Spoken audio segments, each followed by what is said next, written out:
아프리카 돼지열병 ASF 차단 방역을 위해 중앙정부 못지않게 지방자치단체도 분주히 움직이고 있습니다. ASF가 발생한 경기도와 인접 지역인 강원도뿐만 아니라 경상북도와 충청남도 등 전국의 지자체들은 가용 인원과 장비를 모두 투입해 방역 태세를 강화하고 있는데요. 전국 지자체들의 방역 추진 상황을 강창호 기자가 정리해드립니다. 아프리카 돼지열병 ASF가 경기 파주에서 발생한 뒤 하루 만에 연천으로 확산되면서 전국 지방자치단체들은 방역에 비상이 걸렸습니다.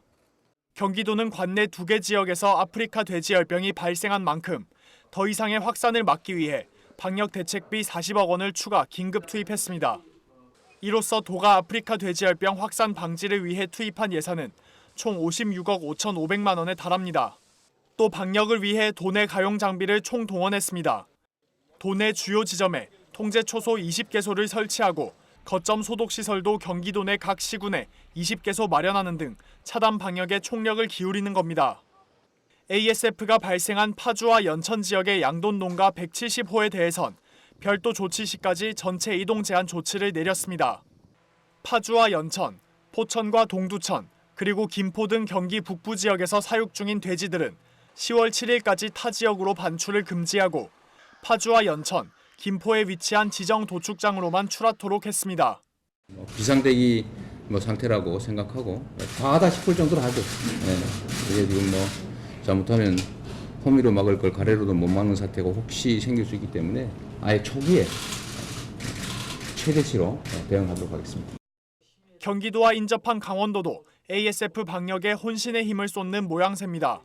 지난 17일부터 재난안전대책본부를 운영하며 초기 단계 대응을 위해 도 예비비 24억 원을 긴급 투입했습니다.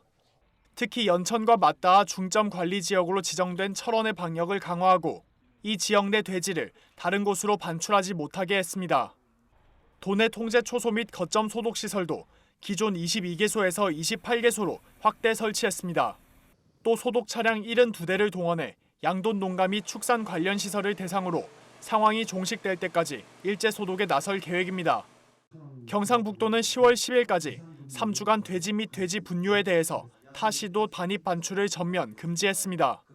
아프리카 돼지열병 발생 지역과는 거리가 멀리 떨어져 있지만 만일의 사태를 대비해 도 자체적으로 방역 태세를 최고 수준으로 강화한 겁니다.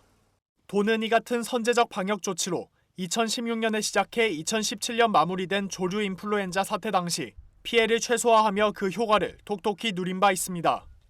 또 도내 각 시군마다 거점 소독시설 22개소를 설치해 24시간 운영에 돌입했으며 관내 양돈 농장 등 방역 취약지에 대한 예찰과 소독을 지속적으로 실시하고 있습니다.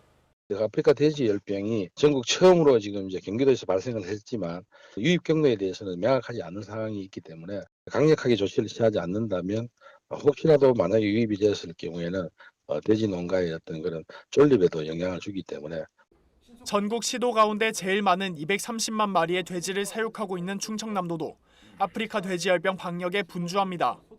현재까지 의심축 신고 등 특이 사항은 없지만 만일의 사태에 대비하겠다는 겁니다. 우선 ASF 발생 농가와 역학관계에 있는 농장 등 축산시설 13개소에 대해 정밀검사를 실시해 모두 음성 판정인 것을 확인했고 도내 11개 시군 13개소에 거점 소독시설을 설치해 운영 중입니다. 또 ASF가 발생한 경기도와 확진 농장의 돼지를 받은 도축장이 위치한 인천시에서 사육하는 돼지를 대상으로 24일까지 반입금지 조치를 내렸습니다. 아프리카 돼지열병 바이러스의 유입을 원천 차단하겠다는 겁니다. 이 밖에도 전라남도와 충청북도 등 다른 지자체들도 아프리카 돼지열병의 유입을 막기 위해 가용한 인원과 장비를 모두 투입해 전 양돈 농가 대상으로 소독과 예찰을 실시하며 사전 방역에 만전을 기하고 있습니다. MBS 뉴스 강창호입니다.